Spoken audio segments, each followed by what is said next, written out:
ride. Power to the people, we shine.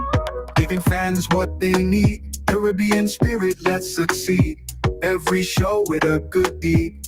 Together we plant the seed. Ride along, join the dance, let's sing the song. From island to island strong, with the host, we belong.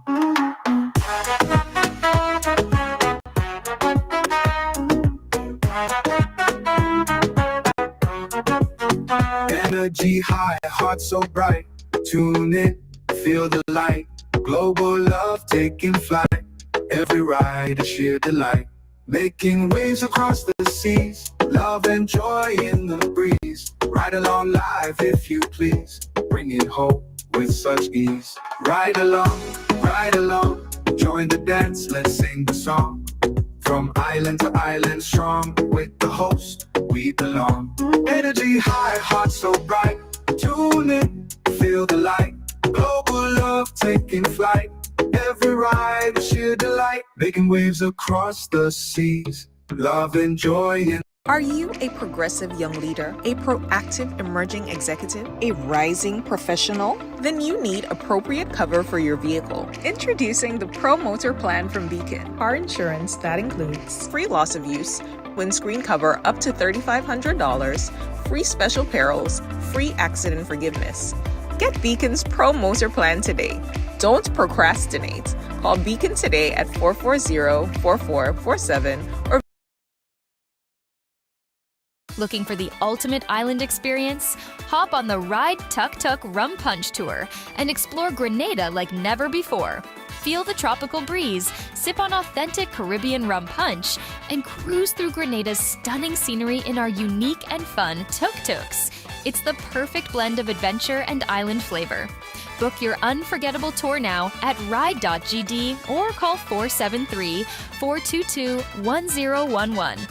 Don't just see Grenada, experience it with Ride Tuk Tuk Rum Punch Tours today.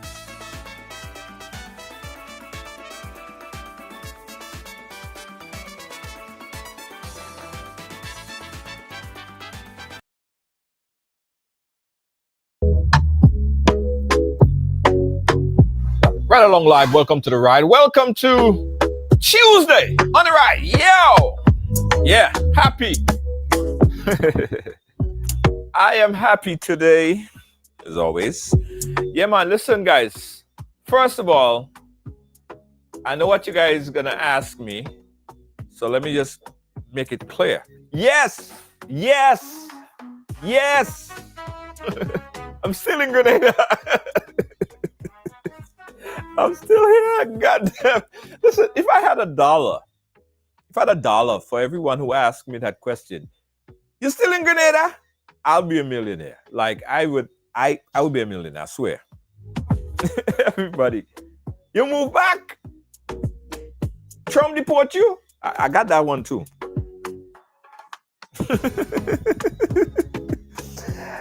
Oh boy, let me tell all you something. I would be a millionaire.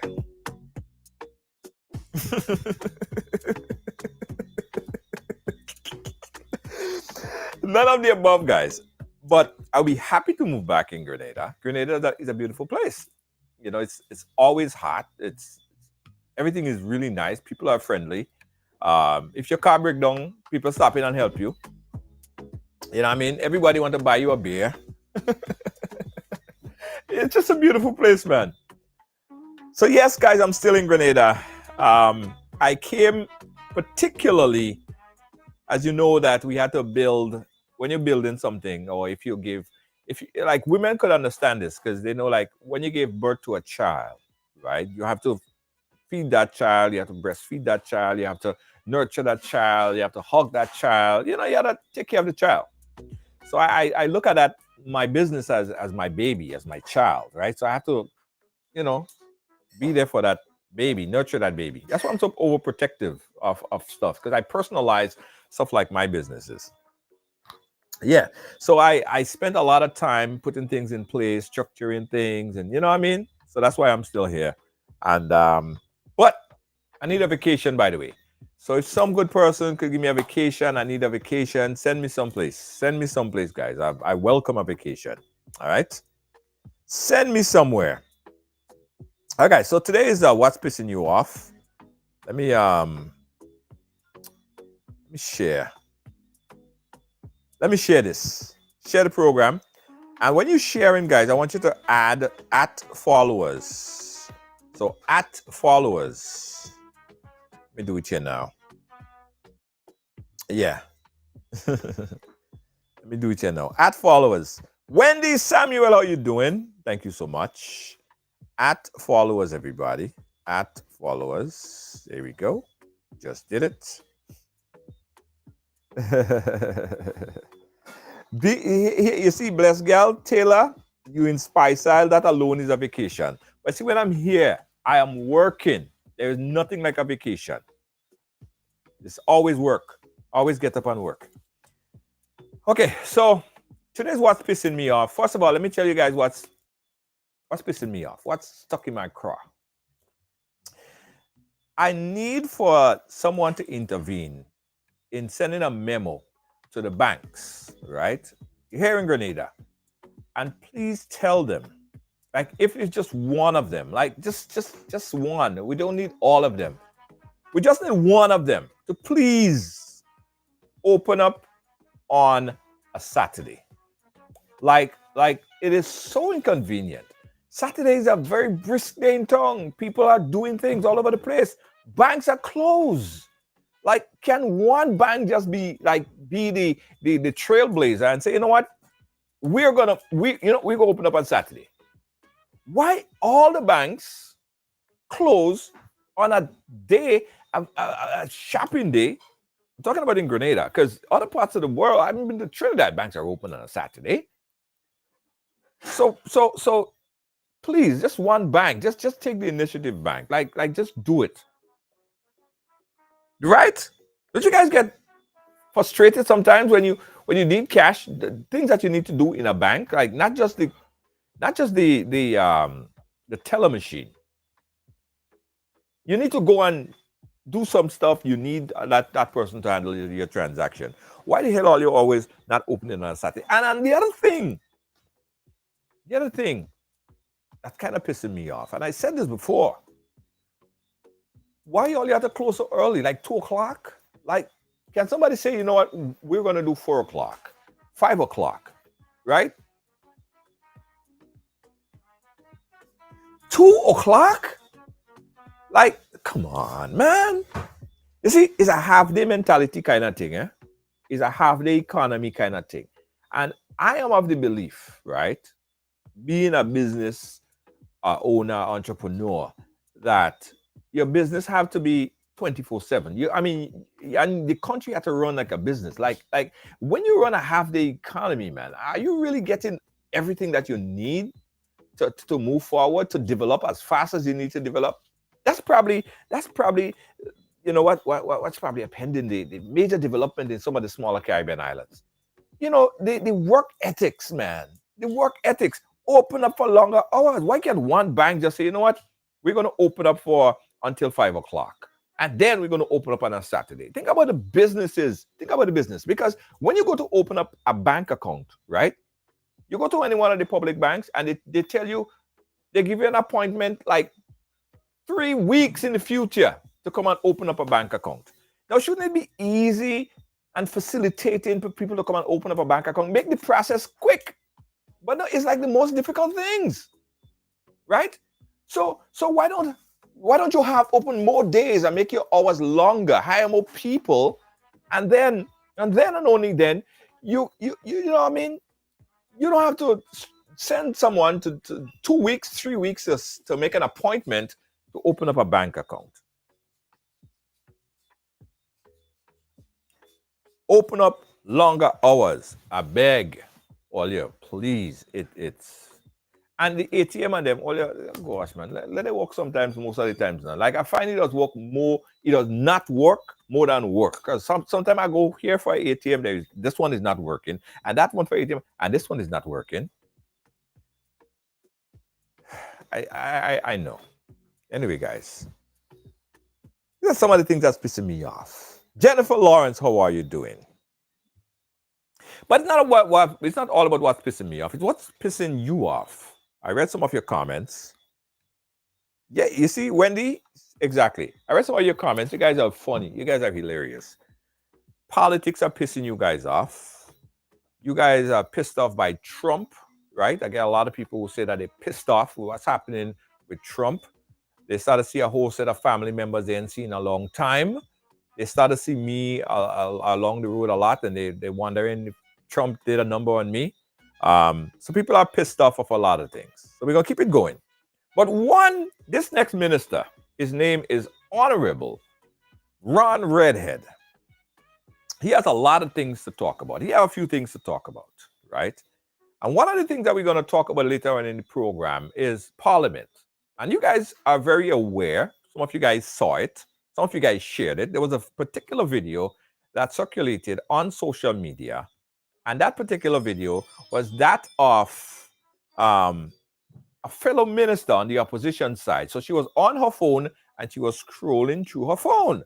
Someone inside of Parliament took their phone, zoom up on her phone, and he was actually seeing the content of which she was scrolling on, right? So this thing blew up all over the place. Everybody started to share this thing.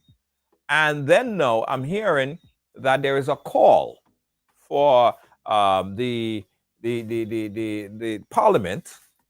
Leo Cato, who is the what is it? It's not the honor, no? It's what you guys, yeah, it will come back to me, right? Because I'm vacation mode still. So Leo Cato, they're asking for him to investigate. Yeah? Investigate the person who released those footage and put it on social media. Now, there's a pushback. The pushback is they can't do the person anything because the content was recorded in a public place. So there's a lot of conversation on that. We're going to talk about that in a short. But for now, we have the man himself, Honorable Ron Redhead. How are you doing, my friend? Well, Junior, not too bad, not too bad. I spent my afternoon in Lamode. We're getting the playing field road paved. So I spent my afternoon trying to learn some masonry and you and the guys, yeah. So I was on the ground trying to see what I could pick up and so on from the contractor and his workers. All right. So they're still working at the moment. So I just left them. So let me just earlier I was searching for the right Mr. Leo Cato. He's Mr. Right. He's the Speaker of the House. Okay. There you go. I know you will. Someone will tell me. Yeah, he's the Speaker of the House. So they called for investigation. But we're gonna get to that. So yeah, you trying to learn a new skill? Yeah.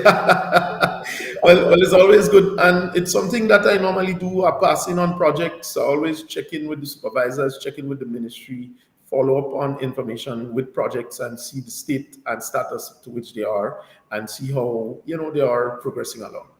Absolutely. So this is Tuesday, and I gave a little bit of my grievance. So let me jump on you. What's pissing you off? What's pissing off Honorable Ron Redhead? Boy, a lot of things pissing me off. I mean, but for the purposes of the show, I might only just zero in on one. I do have a concern as a member of Parliament. I have been receiving this particularly late last year. That is to do with the question of geriatric caregivers and the elderly. They are complaining that they are not getting enough of the support, and in some instances, the individuals are downright out disrespectful to them. And so, in my humble belief, I believe now is an opportunity for government to look at the model of geriatric care in the country and to be able to implement a model that is going to be able to accommodate our elderly in a serious way and in a genuine way so that they can take care of their needs. And in particular, to see how we can remove some of these red tape and extra third party and all these other things and just have the state, the Ministry of Social Development, hire a geriatric caregiver. Because I think we're getting to the point where a lot of our elderly are not receiving genuine geriatric care at the moment. Absolutely. I like that you jump on that, right? But I wanna put you in the hot seat a bit, Minister, right? Doing business in Grenada, I learned a lot. I mean, I learned so much in the past 2 months that I've been here. And I also learned that it's a little bit different. It could be a lot more stressful. Yeah. What, from your perspective, is some of the things that prevent people or attraction? Let's look at that perspective, for the attraction of doing business in Grenada, from your perspective, and then we'll get to the other parts. Right. Well, I think sometimes we just are downright out dismissive of a lot of things. And I can tell you this. I used to spend my time calling the ministry which I served in, just so that the workers could answer the phone.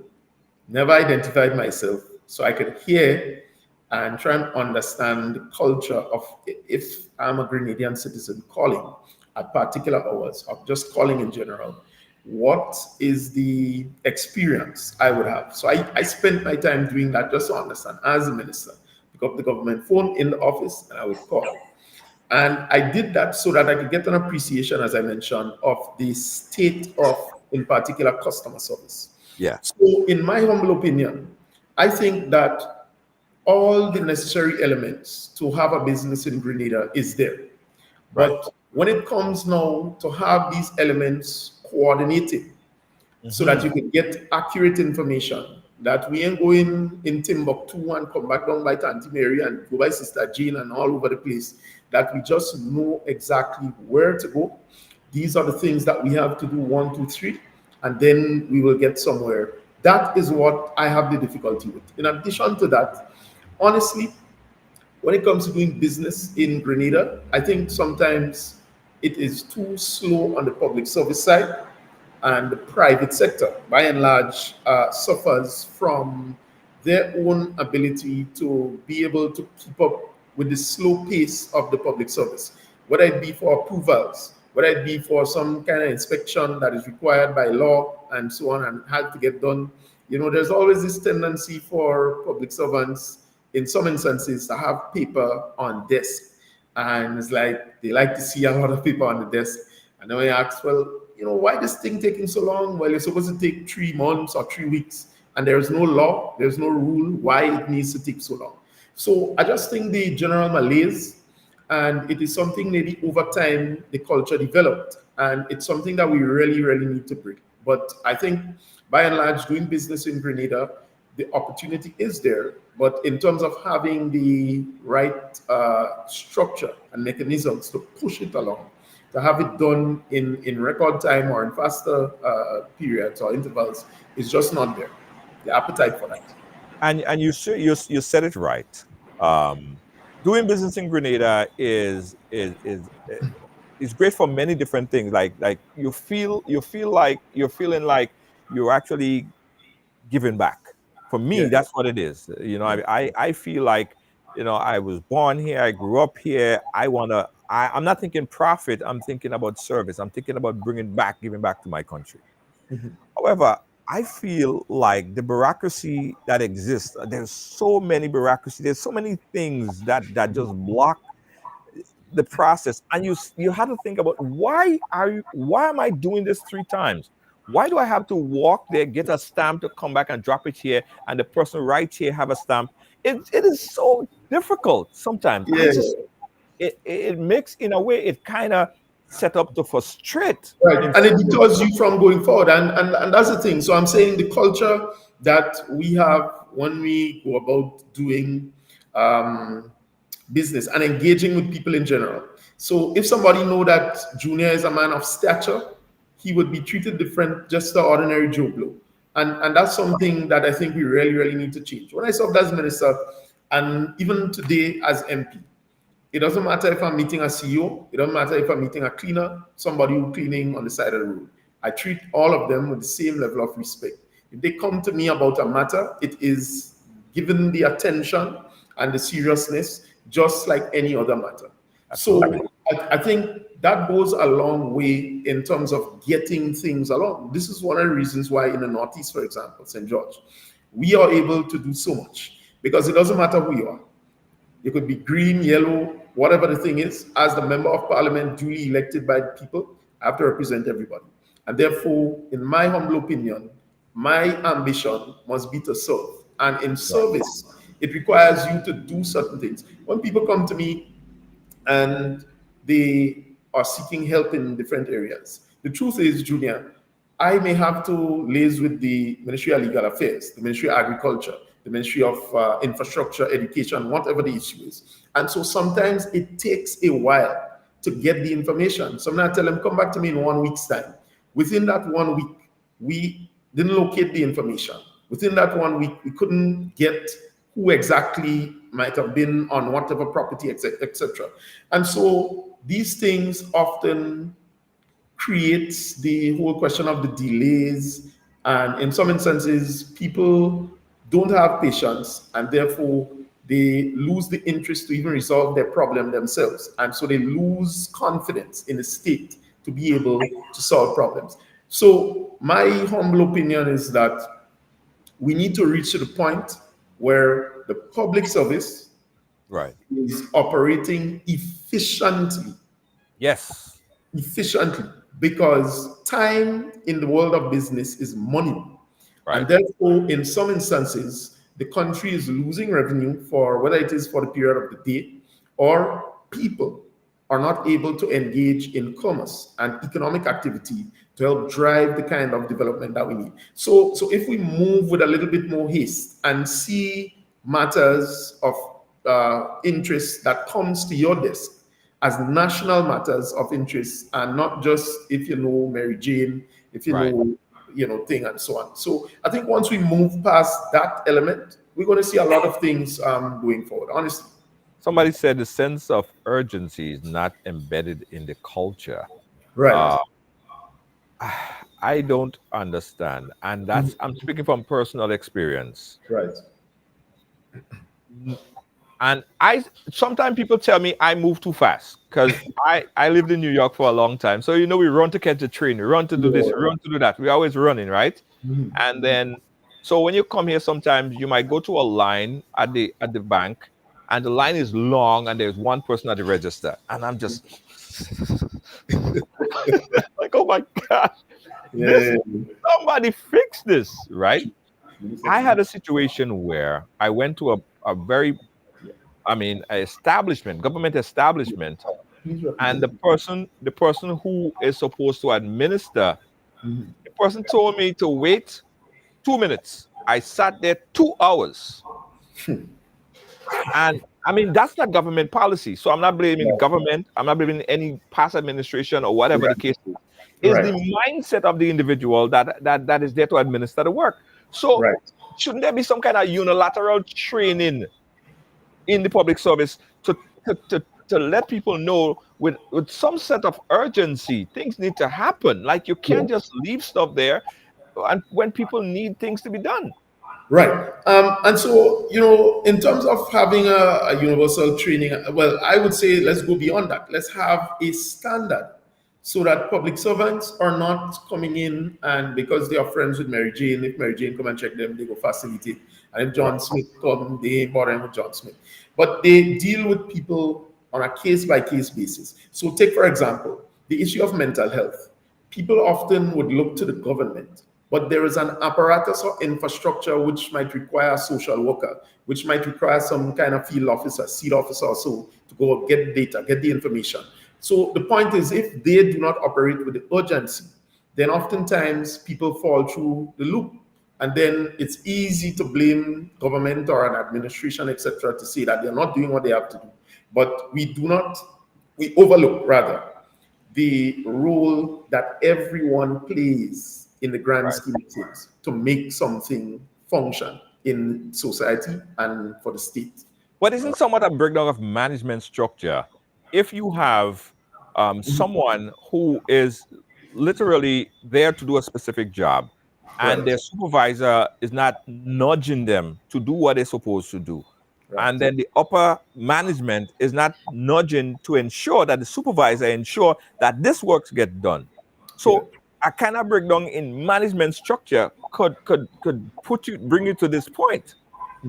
There's an issue similar. So I'll say this: similar to the general hospital, The issue is not about the nurses and the doctors, because if it was, then we would not see success rates at least being on a steady path. Notwithstanding, we have the odd instances of deaths and so on at General Hospital, which, notwithstanding its occurrence, is normal, because the truth about it is, in health, you do have complications, and therefore sometimes it goes far beyond just the moment where you're getting care, because sometimes your body is deteriorated so bad that, based on the nature of things. So you do have instances of deaths, for example, unfortunately.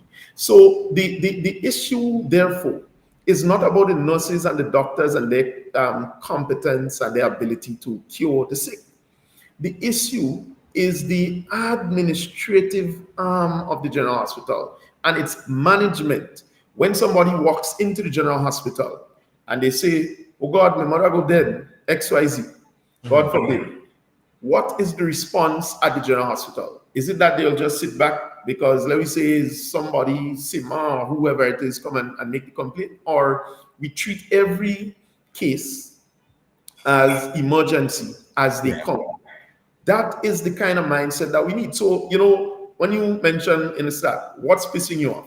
Yeah. The thing that pisses me off more is that people do not see the urgency. So, for example, some of the members of parliament in the government side are criticized for just doing thing and posting and so on. The truth is, Junior, we have been struggling for so long. Take my constituency, for example, in terms of the amount of work that has to be done.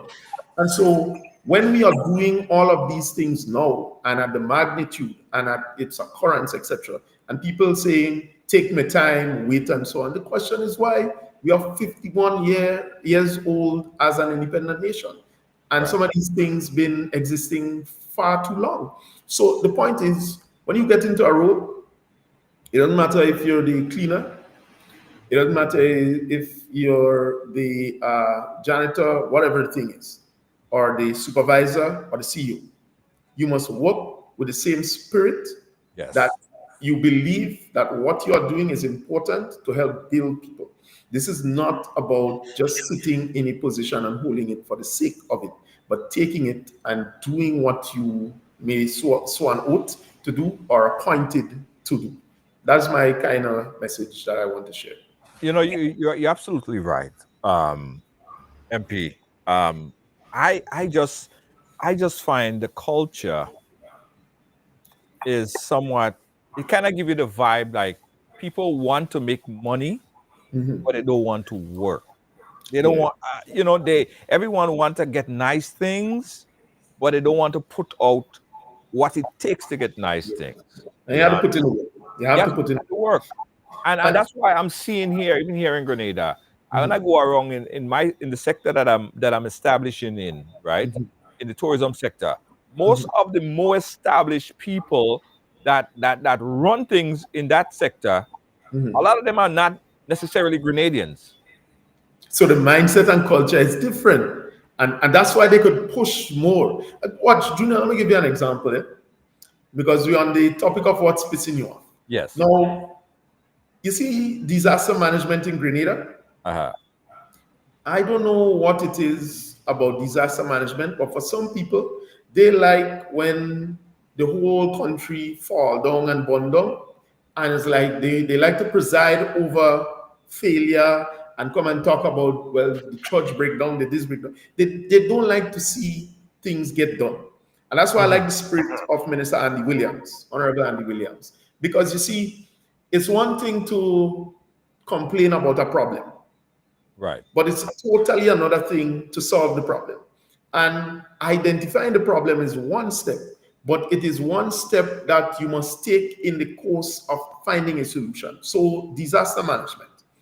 In Grenada, we have a problem with disaster management. One, we either upset when the Met Office puts out, or NADMA, or whoever it is, puts out communication to say, well, we expect rainfall. And mind you, they're going on a forecast. It's not a guarantee, right? So there's either 80%, 30%, 50% chance that this would happen.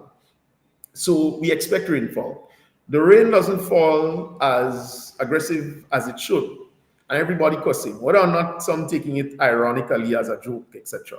But everybody cussing.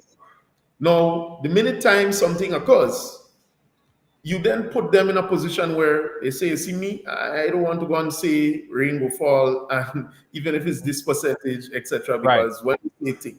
Now, when rain fall, nobody is doing anything. Everybody in Grenada want to tell the people who have the obligation to be able to communicate with the nation on this, how to do their job. They shouldn't say this, they shouldn't say that, and so on. So it tantamounts, in a sense, sometimes to we want to listen to every little issue as opposed to staying focused. So in disaster management now, we have had generally a lackluster approach. And I honestly saw it with Hurricane Beryl. When Honorable Prime Minister took the decision to finalize all the plans before the day when Beryl was expected to hit, because people were saying, well, you know, based on how this thing is, traditionally, if it go into the north, it should evade, right? Yeah. So we don't seem to appreciate the need to treat every issue. In other words, they say, shoot for the stars. And if you miss, you land on the moon. So the question is, if a hazard is threatening, hurricane, because you ain't hear it, you must prepare for a disaster if it's on course. True.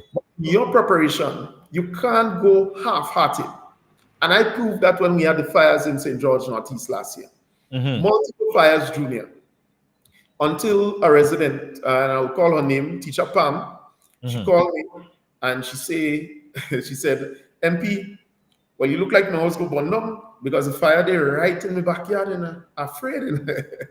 And I say to her, just like I said to her in the election, when she expressed some concerns about what she was seeing and things, I tell her, don't worry, everything will be okay. But in saying that to her, I then proceeded to call all who I could call. And thankfully, I got in contact with Prime Minister, and he gave me the authority to go ahead and mobilize NADMA, mobilize the district, and mobilize a response from the fire department, or rather coordinate the response. And this was able to save St. George Northeast in the height of the bushfires. Not a single house burnt, because we had volunteers and we included a more multi-partite type of approach where it involved the community in collaboration with the fire fighters. So Inspector Hamilton, I want to put him on record as not being one who put in stumbling block and the usual red tape and public servant this and this rule and so on. He understood the emergency and he acted. So that is what was able to save this whole situation. In fact, let me share this with you. You know what's helped prevented the fire? A drone from burning polio. We were able to use that drone from the Ministry of Works, identify the area, dispatch the team. After I give them the boots, you give them gloves, you give them things. And they were able to go and get visible images as to where this fire coming, what is going to happen, report now back to the main team, and then they were able to know where to target the thing. All the while, they just out in all over the place. And so coordinating these things. But I'm saying, if I didn't see the urgency, if I didn't get a call from Teacher Pam, there would be none of that. And then the same volunteers in Bolio got the call when the fire broke out the same night in Mount Parnassus, and they were able to contain by cutting the bush and stopping the fire from advancing back down to the people's homes. So that is the kind of thinking that we need. And I'm saying the urgency doesn't have to be for every situation. Some situations you have to sit back and monitor. There's no question about that. But in instances where we see the need to be urgent, so this issue about concessions, for example, for small businesses, the government policy is that if you're in the creative sector or industry, that you're getting 100%. We need to move urgent when somebody comes with that to make sure that they get it. And I'm not saying that it's not being done, but I'm saying there was a major delay up until only after. And again, everybody always have this rule, policy and procedure, which really is saying to you, nothing will get done, red tape, and its usual kind of malaise that we've had. So we have to get the thing moving in this country. Yeah. Let me ask you, how do residents or folks in your constituency How do they normally report problems and issues that's affecting the community so that you could act on it? What's the process? Well, they normally bombard me 3 o'clock in the morning, 5 o'clock in the morning. Right. So it's normally they call the MP, they reach out, and if they can't get me, because sometimes, quite frankly, I just maybe need a rest, right? Sometimes they can try and call the office. I know we've been having some slight difficulties with people following up with the office and getting responses. So we've been working on that behind the scenes, but generally that's how they do it. Most people would not want to come into the office to raise issues, but you see, it defeats the purpose. The parliament and the government, or rather the state, is giving this office to be able to resolve some of these things. So Right. shying away from the office and trying to send me message on Facebook and so on is not the best method. I'm saying that I do communicate with people via all social media platforms as much as possible. Right. But you have to give people space sometimes, because I actually had to turn off the notifications for a lot of my social media apps because it disturbs me personally. And in the course of studying, sometimes it gets out of hand. And I then would have to follow up. But if I don't know the number, if I don't know the person, it is kind of difficult. So if they come in, Right. we register their concern. When I sit at the end of the week now and I review, all right, 10 people came in, they have this issue with some landslide in Monkuma. Then I know it's something that's affecting people. Then I could start calling them back, reach out to them, etc., and so on. But if it's just somebody who's sending a message on Facebook or calling me with on registered number on my mobile, I would not be able to return the call right away because I don't know who the number is. And out of that one call, there are about 30 or 40 other calls that I get and have to respond to. Right. So I think, in my humble opinion, maybe I would like to reach to the point where I could just have an app, and so people say concern some drain in area X. Right. They take a picture of it, they send it, and at the end of the week, I scroll down and I see all the concerns. At the end of the week, I see all who need housing. I see, in other words, I want to get to that point, but that's where I'm thinking. But sometimes it's a lot to manage when people do not want to come to the office so that we can register the thing officially. Yeah, because I've heard complaints of people saying that in regards to potholes, not necessarily in your constituency in Grenada. Then I saw Minister Andy Andy Williams put out a QR code where people could scan and submit whatever concerns that they may have, which I think is a great idea. I see something that you may not see, but if it's not reported, then nothing would not be done in a timely fashion. So and reporting it not by just saying, Mr. Ron, fix Willis Road, or Mr. Ron. In other words, sometimes, I do, and mind you, I'm saying this to all constituents. Sometimes y'all real crack me up. I mean, I see some people cussing sometimes and so on. I just laugh at these things because I like what I do and I believe in solutions. I'm not here to serve any master or anything like that. And I think I enjoy, in a nice way, getting blows on one hand from constituents and also getting their thank yous, getting them saying, boy, oh God, we really appreciate this. And, it goes a long way. And all experiences are, worthy of that. Yeah, true. Guys, we're speaking here with MP Ron Redhead. We'll give you guys the opportunity. Remember, MP you don't have the whole hour with us, So we're gonna try to see how we could make that time, the time that he have with us last. All right, I will give you guys an opportunity shortly. Sorry, I just sneezed. So we're going to give you guys the opportunity to call. The number that you will call in is 718-701-5720. That's 718-701-5720. I am getting the air from outside, so that's why it's affecting my allergies. All right. So again, guys, the number that you could call to chat with MP Ron Redhead is 718-701-5720. Okay. All right, let's go back in, guys. This is what pissing you off on a Tuesday with Honorable MP Ron Redhead, right? MP Ron, let's talk a little bit about the upcoming convention. I'm hearing talk about a convention, NDC convention. Yes, What info could you give us on that? yes. Well, the National Democratic Congress will be hosting its annual convention for 2025 on the 2nd of March at the Happy Hill Secondary School. And we are expected to host a major rally at the Boucher playing field. Uh, from all indications, we anticipate that we are going to have a massive crowd. It will be in recognition of midterm. As you know, 2+ years have gone by since the National Democratic Congress administration was able to be voted into office and form the government. And therefore, the Honorable Prime Minister and the team sees it fit to host the annual convention for 2025 at Happy Hill and to have a mass rally following after at the Boucher playing field. Okay, all right. What are some of the? I don't know if you could give us that information. Now, what are some of um, the what's that? The sections or the votes or Right. Well, maybe I could give you a general synopsis thereafter. I gave you some of the more public stuff, but we are expected as delegates to be able to amend our constitution in this upcoming convention.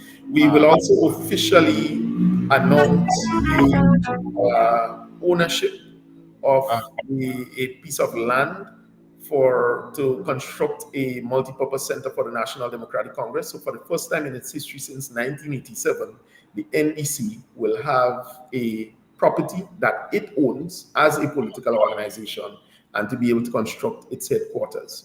In addition to that, we will be, for the second time in our history, voting using technology. So we are no longer voting. The first time we tried that was in 2021 during the height of COVID-19. And so last year we reverted to the ballots by marks, etc. But we now going to the utilizing technology. And so we see it that democracy is something that we must continue to enhance and work in a more serious way and utilize technology or the advancements in technology to make it a bit easier and smoother. And this is not only going to stop at the party, but as you have noticed, the youth election under the Ministry of Youth, which took place recently, technology was used to be able to carry out that election. So we're going to be doing a number of things that we believe is going to help enhance the democracy for the National Democratic Congress, and by extension, that will help more people to be involved and to be able to follow what is going on in real time, almost, and to have our stuff done much faster with the pace that we want to go. Transformation. Absolutely. Someone said this question here. I don't know why they asked that question. You see it? Let's see if I can take a look. I hope it's not a controversial question. No, not a controversial. But they say, I hope the convention will be democratic. That's all they said. No, of course. So I didn't see the question, but just to say to the contributor or the person making the comment, that yes, the National Democratic Congress wants to pride itself on that. And that's something that we believe in strongly. In fact, today in the NDC, the stability and peace is so great that one could even disagree with the most honorable Prime Minister in-house, and he doesn't hold any prisoners. He is a very peaceful individual and really values the different ideas and views when we discuss issues. And what I like about him the most, and I can speak of my experience, is that he doesn't take side. He takes information from everyone, and then we formulate now what we are going to do. And it's really refreshing that in the politics today, you know, when he campaigned and started his campaign, he said we can either remain as we are and do nothing about it, or we could join in, and those who want to see it change get it changed. And so he demonstrates this to the hilt, by ensuring that the type and style of politics that he brings to the National Democratic Congress and by extension to Grenada is something really of a difference, and it is what we really needed, a breath of fresh air, but mixed with the whole question of being responsible, but not overdoing it to turn the politics into this nasty, venomous, propaganda-filled environment. It could be really more peaceful than it is currently sometimes. Oh, nice. Listen, I know we're short on time, but I have to touch on this. I want to talk about Dangote and that amazing visit, that fireside chat Oh, yes. we had Yes. during the independence celebration. But before we talk about that, because that's important too, there's a little bit of controversy in the air, right, regarding something that happened inside of Parliament. Someone sitting right behind MP Kate, took their Yes. phone out or device out, and they recorded her on her device while she was scrolling through. How do you view this? Was that an illegal practice, and what's your views on that? Right. Well, I mean, in all due respect to MP Kate, I really think she may be feeling uncomfortable. She is certainly entitled to that feeling. I don't get involved in questioning that. But it certainly is not illegal. There is no law, even by the standing orders in the parliament, there is nothing which says that a stranger in the house cannot record it. I know in the past that there were measures to be able to manage that, but without any written, whether it is legislation or order or instruction, there's absolutely nothing that could be done. Now, Honorable Lewis Peters could take this matter to court, and she doesn't need to waste the Parliament's time with that. I mean, still, this is my humble opinion. I think it's a real trivial matter because I could recall when, for example, my driver's license was published by my opponent who I ran against in the last election on Facebook. I didn't make an issue out of it. I didn't try to sue him. I didn't try to, and the other individuals who posted it as well.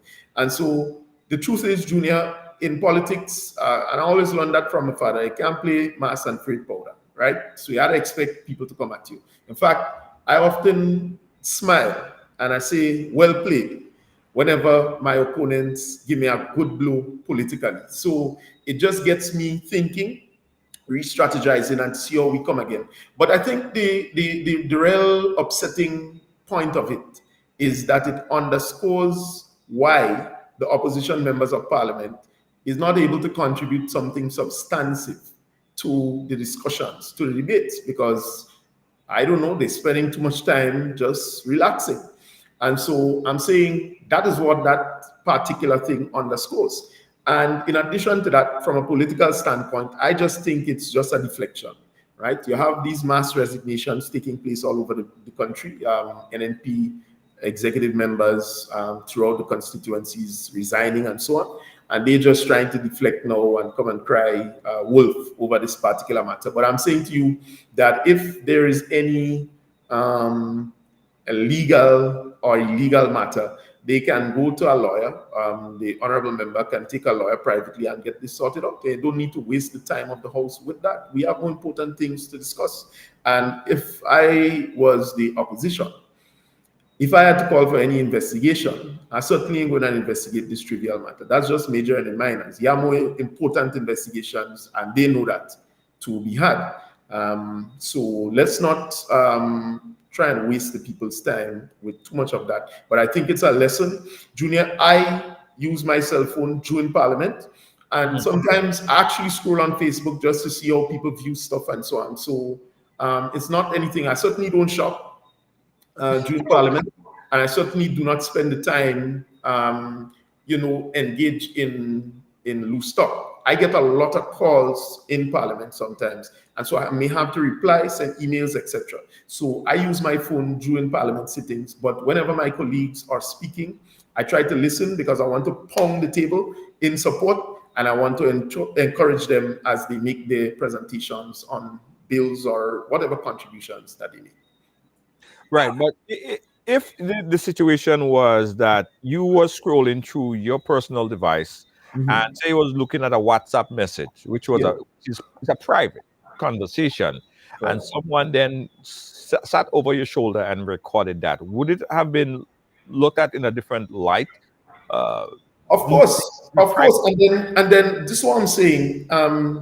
This is what I'm saying. That's what the minister. In other words, just looking at the thing at face value.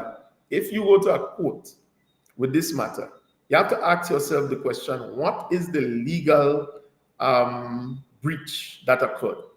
right? And that's one. And then two, is it that somebody is taking data from you or information that you otherwise did not want out there, and they are making it to defame you or do some kind of thing? Was she sitting plotting that who should be the next leader of a party or not? In other words, it's not a deep issue. I'm saying it just showed the nature of it, and of course it reflected back.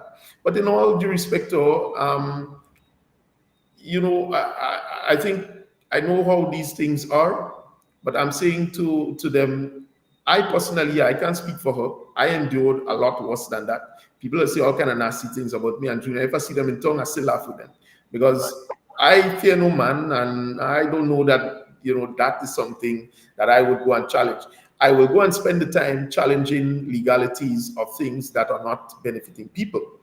And I will certainly defend people when they are being taken advantage of. So that's what I would write to institutions about, not myself. And I could care less how people view me in terms of those who want to criticize. But I think if you know what you stand for and you're doing it, you just keep up doing it. You mentioned mass resignation, and during the last one of the press conference, the new political leader said that the resignation of Honorable Peter David would affect the NNP, I mean the NDC, sorry, more than it will affect the NDC.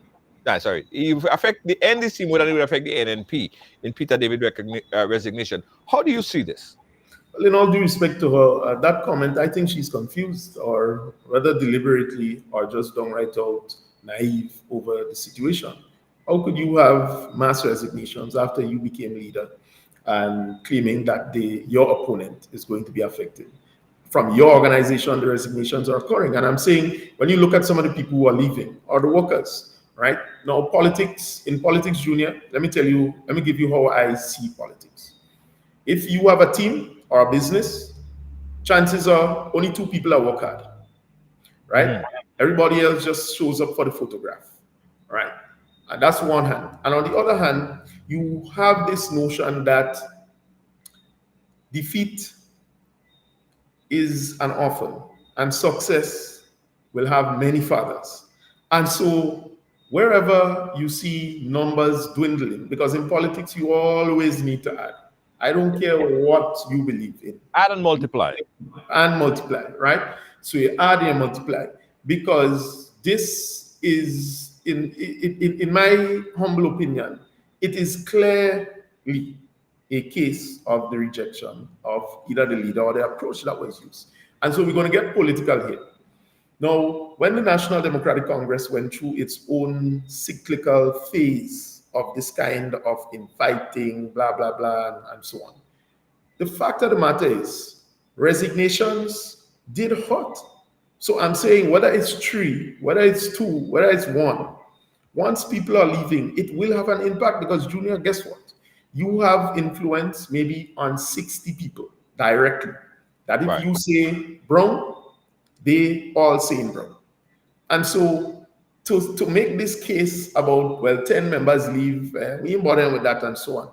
You see, again, you're writing to institutions. Maybe you should write to an institution to help stabilize a party, rather than going and waste the time of the speaker to investigate some kind of thing that you just trying to egg on and blow up into something that it's really not. I'm saying no personal information in this instance of the said MP went out.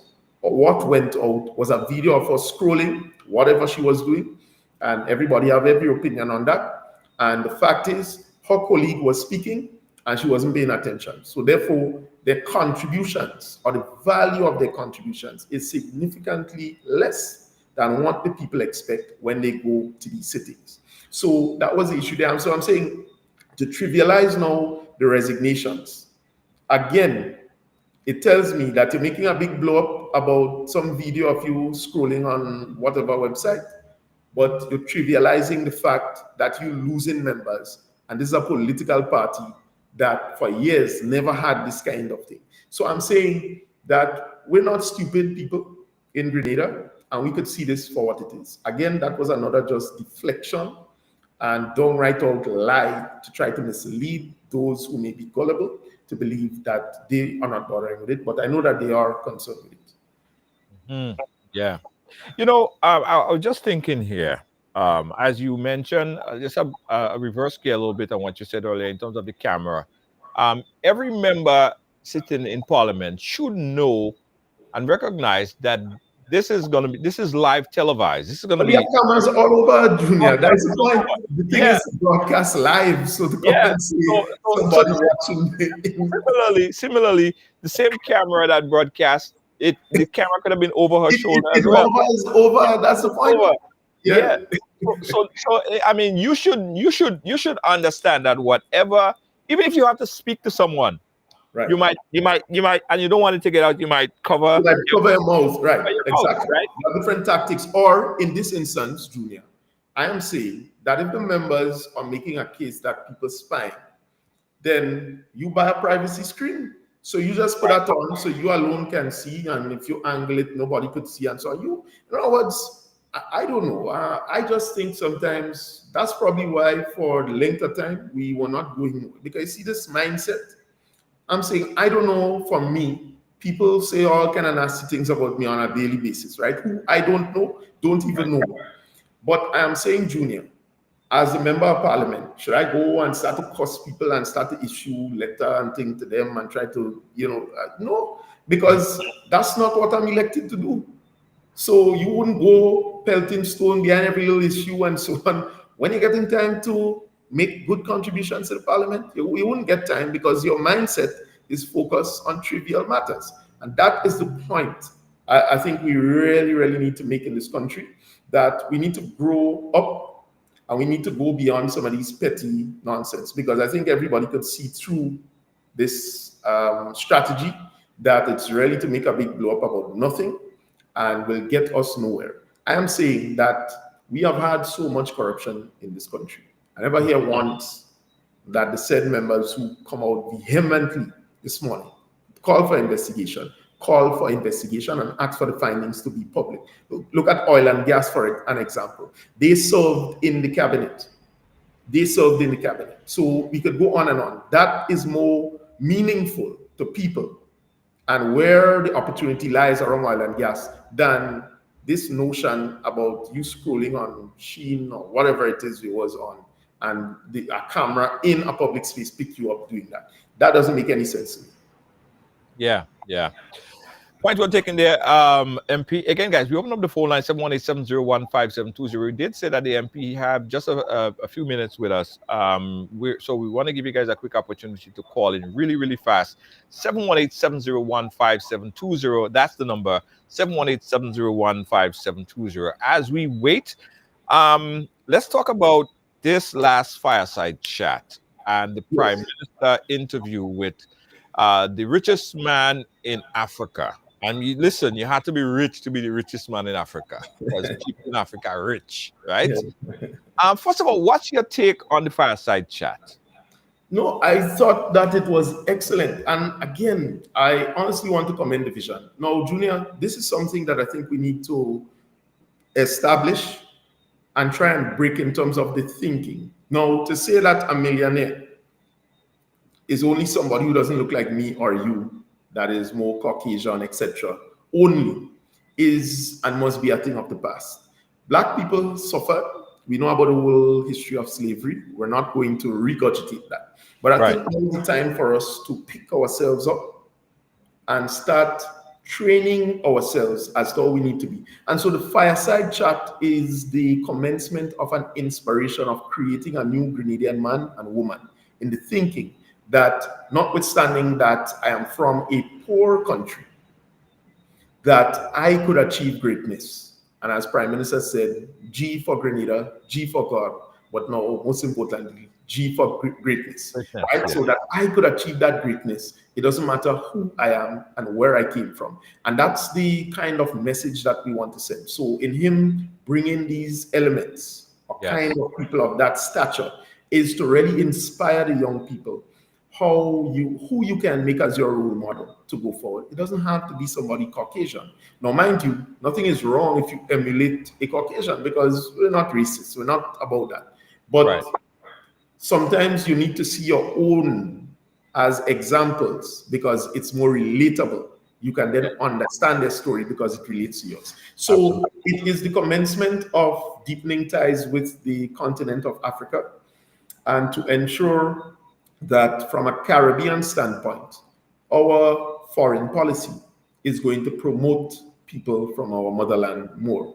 And it's to talk about some of the success stories that comes out from Africa, rather than this whole notion of people starving, eating food, eating this, and you need this to help them, USA, this thing, and so on. So it is all part of the whole question of reculturing our minds around Black nationals, both in Africa and in the Caribbean, and to what we can achieve if we work towards it and if we work extremely hard. That's right. I love that. Love that. Got a call on the line. Let's jump back. Let's jump to the phone lines. Call it live. Where you calling us from? Hi, Junior. Good night, Monge. Monge, go right ahead. Yeah. Hey, Brother Ron. Good night. Hey, So, nothing. I just want to touch base on what Brother Ron just said earlier in regards to the footage on the phone. Yes. Now, you see, the previous administration now have an issue with that. But as Brother Ron highlighted it earlier, when his license get placed on Facebook for the public to see, they didn't know the hurt that they created on him. But now the hat gone on the next side head, and they have an issue. Now they're feeling it. But when they did it before, they didn't know the hurt or the pain or the suffering that Brother Ron would have gone through. Yes. Thank you Right? for your input, caller. Thank you for Yeah, your input. man. Yeah. Have a good night, Junior. Yeah. So they're saying it can't be one-sided. If you felt that way, if you're feeling that way now, you should have felt that way then when it was Right. So you have to be, and let me tell you though, mind you, I didn't feel any way. The only concern I have is that if people could take it and try to impersonate me by taking the Right. data, that the official data that's on it, that's my only concern. But I can tell you this. Now, I lost my father under the former administration at the General Hospital. Nobody could ever say, I come out and say, well, the government did this, etc., etc., or they didn't do that, and so on. Because the truth is, Julian, if you genuinely have a concern, you would try your utmost best to be able to be consistent. Because what people want at the end of the day is for you to be credible with them. If you're representing people in any national position, your position today on issue X can't change just because you change your economic situation, or just because you're no longer government, you're no opposition, so now you're mad as a bull on any little thing that goes on. But when you was in government, you're happy because it ain't happening to you. You can't live like that. And I'm saying that's part in the mindset that we have to change, whether it is from politicians or even people. Because I am saying to you, as I mentioned earlier on, when the opposition does anything politically and gives me a good blow, I just say, well played. I sit sometime and I laugh and I say, what? They sit down and they think that strategy, what? You know, so I enjoy that, but it then forces me to go back to the drawing board and to be able to deal and treat with what they're coming with. I'm saying that at this level, this is somebody who served in government for umpteen of times, I think 2 terms. So, you know, that little issue about a phone and so on, that shouldn't, you know, no place for egg and rock stone dance, 1. And 2, I just think at this point, there are much more serious things that we could ask the parliament to do than to waste any resource to investigate this matter, which she, as the member, with all due respect to her, could go ahead and investigate on her own and hire the lawyer and so on. She could take the matter to court on her own. Right. Okay. Go back to the phone line. We got a caller on the line. Caller, live. Where are you calling us from? Toronto. Toronto, go right ahead.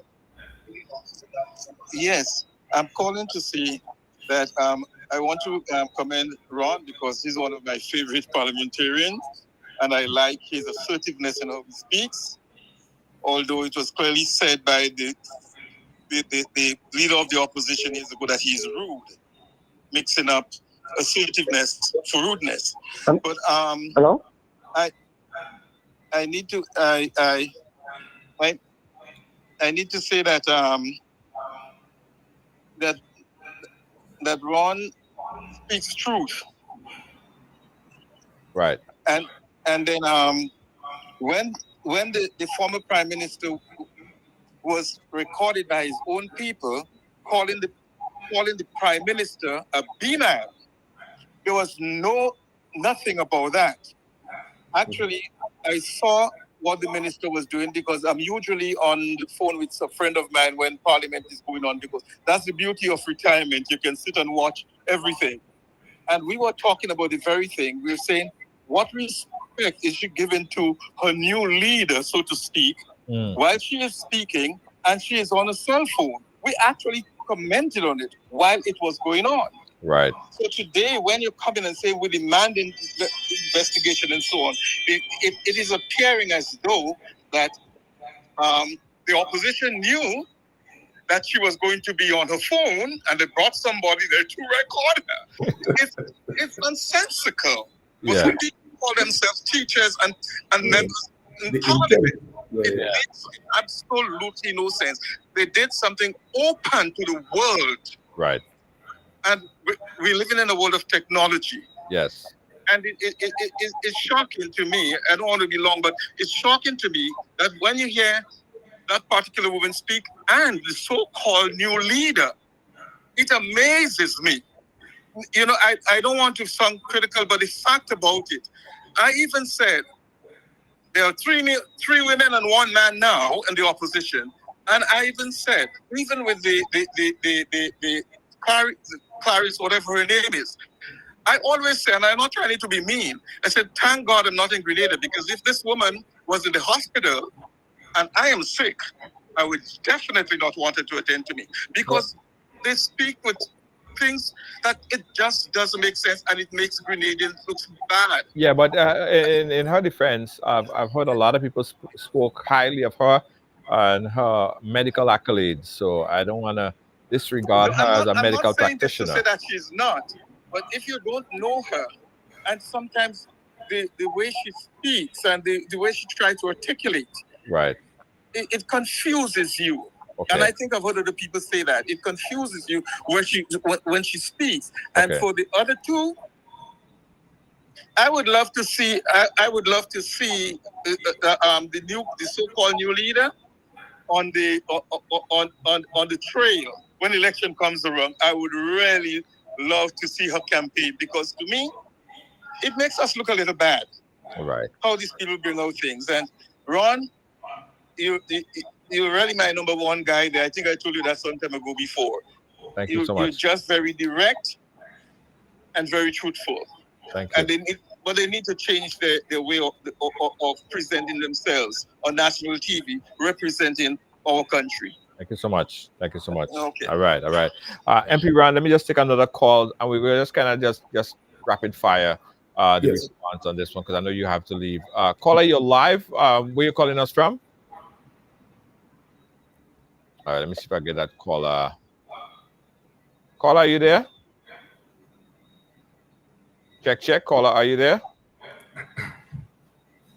Probably that caller left. All right. So, yeah, I guess, MP Ron, you could respond to the last caller, because that caller left. Well, no, just to say too, I share your view. Dr. Clarence Modest was a family friend to my grandmother and my father as well. And so, again, going back to my point, I'm not just a flip-flopper just because I am opposition to her. I think she is a good person and has competence. She studied in Cuba, where my father studied as well. So I think she means well, but as the caller rightfully says, sometimes she puts forward these kinds of begging the question scenarios, which sometimes just gets people more annoyed. Because what I am saying is that I think we need more deeper debate and discussion. I am asking for that as a government member of parliament, because I think the public requires us to be more in-depth so that either people can understand further, or we could be able to bring out something that we may not have seen in a bill in terms of when it was drafted. So the debates don't always have to be around partisan political lines. We could actually give a genuine debate, because that's your position. Because in opposition, you're not putting forward any bills. I know the narrative and I know the story. So your ability to go deep, research, that is what I want to see. I want to say to the opposition, do your homework and come with genuine concerns and meaningful expressions, not this flimsy partisan thing about a man say and this person ain't get that. And sometimes these things just, oh God, we tired with that. Honestly, as Melva always does say, oh God, I'm tired. Yeah. That is just how it is sometimes. They need to be more in depth, because they owe the country. After you've been there so long and you talk about all this experience, etc., you can't be opening your mouth and that is what is coming out. We need more substance, honestly, so that we could have a genuine debate. Yeah, absolutely. We got a caller on the line. Let's take this last caller. Caller, where are you calling us from? I'm calling from London. From where? London. London. Go right ahead, London. I want to ask the minister a question. Is there any, seeing that oil is our national dish, is there any plans to have a breadfruit forest in Grenada? A what? Breadfruit what? Forest? Forest. A breadfruit forest. Yes. Okay, all right. The question. Listen to his response on the live. Okay. Right. Okay. All right. Thank you. A breadfruit forest. Breadfruit forest. Well, it's an interesting idea. I would say no, because not that I know of. However, the Minister of Agriculture may be best placed to do that. I know Honorable Clarice Modeste and the St. Mark team up there normally hosts this breadfruit fest. I know Pablo, Ray Pablo, if you know him from St. Mark. This was an original idea from him and coming on the third year happening, but that's a breadfruit fest. What I would say is that cuisine on a whole, and the caller mentioned about oil dung being a national dish and so on. I think we need to pay some more mind and interest into cuisine and making it, because it's part of the culture as well, food, right? That's part of the culture. So we launched, for example, and piloted the St. George Northeast Food Festival last year. It was highly successful. We are going to repeat this year. One of the things that we are aiming to do is to put a committee in place headed by people throughout the Northeast, and we'll give them some seed capital, and we'll be able to fund for this year how it will, in terms of the nature and so on, it will go. But I think we genuinely need to invest some more in cuisine and food throughout the country. And not just say oil dung is a national dish, but everybody needs to know the way, the do's and don'ts, how to make oil dung. So that when we look at the Trinidad pages and, and we see some of the Trinidadians say they're cooking oil dung, we have to question what is that, because they themselves will have access to the recipe and know exactly what to do. So we need to invest some more in that and export the national dish in that sense. Because when people come to Grenada, the first thing they ask about is oil dung. I remember spending the month and something up in Carriacou after burial, and them guys from the RSS, the first thing they say, boy, we watching the destruction, but we really want some oil dung, boy. The Guyana Defense Force, they really wanted some oil dung. And Minister good on that promise. So I think we need to invest some more in it. Now that's true. I met someone earlier this week, and she said it seemed like the national dishes is chicken and French fry. No. Seriously, everywhere you go in Grenada, you're seeing chicken and chips. You must get the chicken and chips. I'm guilty of eating that sometimes, So when people say, well, I gain fat, I will confess here tonight. So you what has happened with me? Throughout the day, I don't eat breakfast and so on a morning times. And I take a little food sometimes and just move. So I work normally late up into the night because sometimes I have class, I have an assignment that I need to finish, meet the deadline, etc. Or I'm preparing for Parliament the next day or some kind of thing. So I normally work late. But boy, after I finish all after 11 and thing, Wall Street open and you run and buy, in other words, nobody gonna buy no oil long this hour because you can't eat that heavy food. And so fast food. So I would say, honestly, wherever you go in Grenada, one thing is unique is chicken and fries. You must get that. The unofficial. The unofficial one. Yes. MP, listen, thank you so much for chatting with us. I know we had a limited time, and I hope we make good time. Can I crunch it in?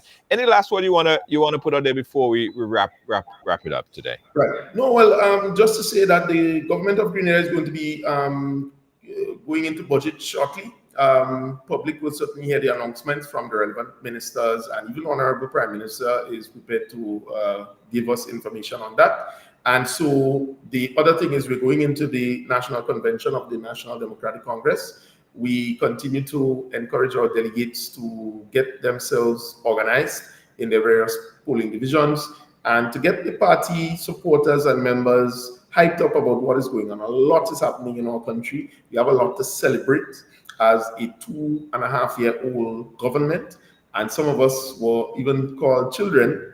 And so first time we ran and we had to manage ministries, we have to manage constituencies, but by and large, I know that the majority would agree that we're doing a pretty good job in ensuring that we stabilize the country, we continue to build and focus on the interests of the people. So we continue to do what we have to do, boots on the ground, and National Democratic Congress remains strong. Thank you so much. Thank you so much, MP. We'll keep in touch. You're still here. You're knock a glass. Right, yeah, man. Well, good. We will do that. We eat no chicken and chips. Once we eat it. Yeah, man. Big up yourself, MP. Nice, man. Ron Redhead there. Nice chatting with him. Guys, this conversation, I want to say that I always put out a call, not only for members of the government to come and chat with me on a Tuesday. So I look distracted because I'm looking for a flyer. But an opportunity for everyone. So if even opposition MP, I would love to have a conversation. Please reach out. Let's have a talk. All right. Every time I have someone from the administration, I always make sure that I put that out there. And hopefully one day they'll take me up on the offer. We want to chat, right? Good conversation. Guys, listen. Valentine's Day is coming. Right? Valentine's Day is coming. Whether you're ready for it or not ready for it, whether you celebrate it or don't celebrate it, Valentine's Day is coming. Right? If you're in Grenada, you know we have a lot of love to go around. Right? I am telling my ladies and my friends, my homeboys as well, if you get called out on a date that is not a real date, like I'm about to tell you right now, turn it on. No, I'm just kidding. Don't turn it on. But listen, here's a really nice date idea, guys. So, you know, we have the Ride Tuk Tuks, right? So here's what we're doing. We're creating a really nice Valentine's date night, right? Valentine's date night. So since we put this thing out there, I think we have about 3 spots left for people who want to take the significant other out on a date, right? So it's with Tuk Tuks.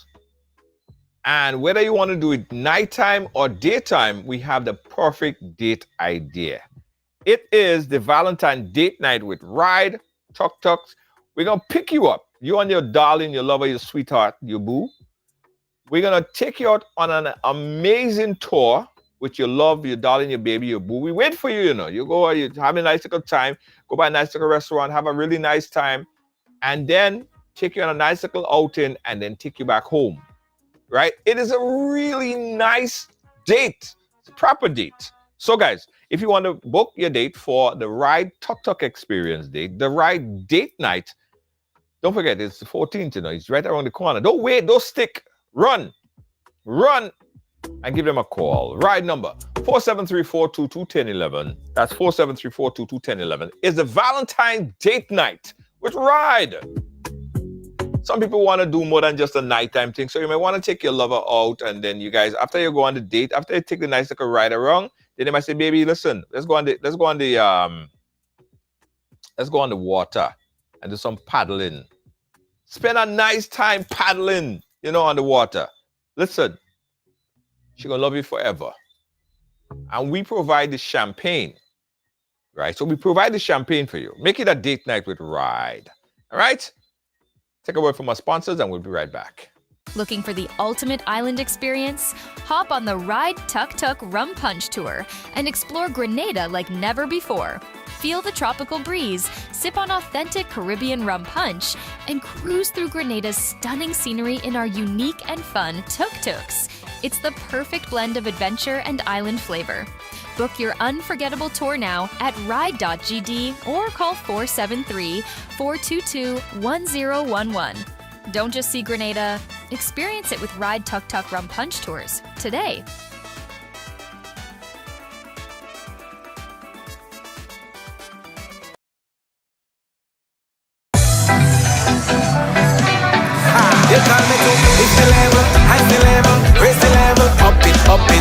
What if you had a choice? A choice of joining a line or a choice of making your purchases online? What would you choose? While you ponder on that, the National Lotteries Authority has provided another purchasing option. All their games are now available online. Yes, Grenadians! From wherever you are, purchase your favorite daily and jackpot-type games using any electronic device. Register on the NLA's website at www.nla.gd. Top up your account and enjoy online lottery gaming at your convenience. We're taking shopping comfort up, several notches. But the choice is yours. Join a line or buy online. NLA, make your dreams come true.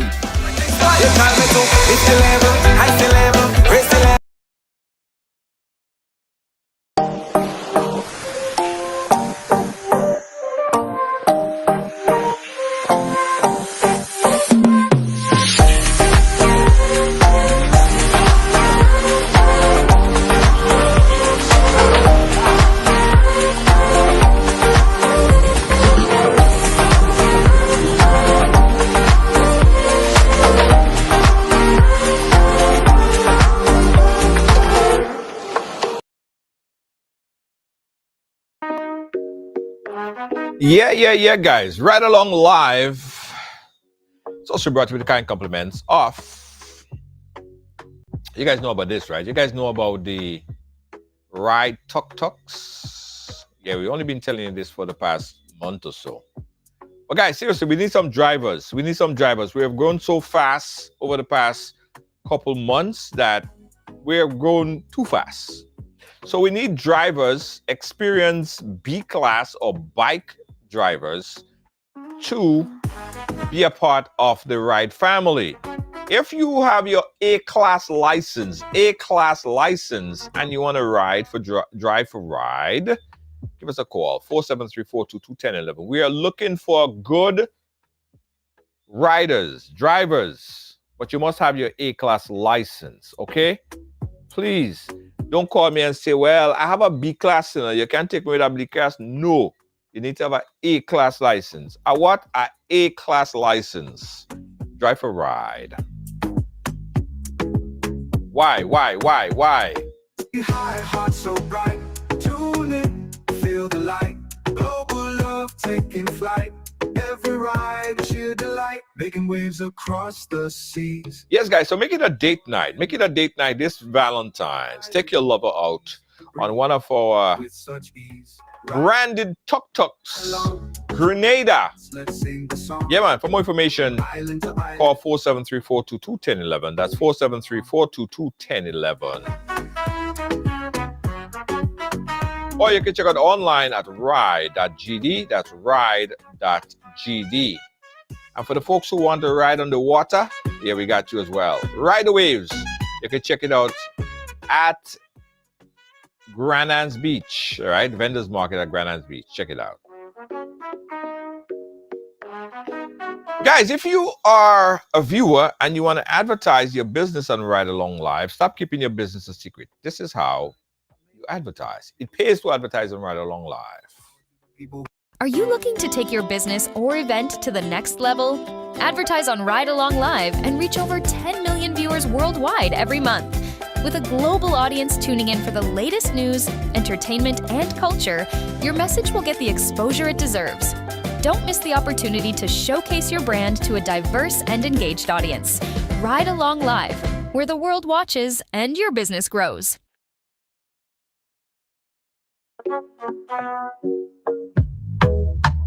Thank you for watching. Thank you for being a part of our Ride family. Whether you're a virtual family or whether you are a rider on the road, on the beach, or wherever we ride, thank you so much for making us number one. Your number one platform is now your number one adventure tours, right? Adventure tours. When you come into Grenada, of course, you could ride our tuk-tuks, you could rent one of our e-bikes, or you could also get on the water and ride as well.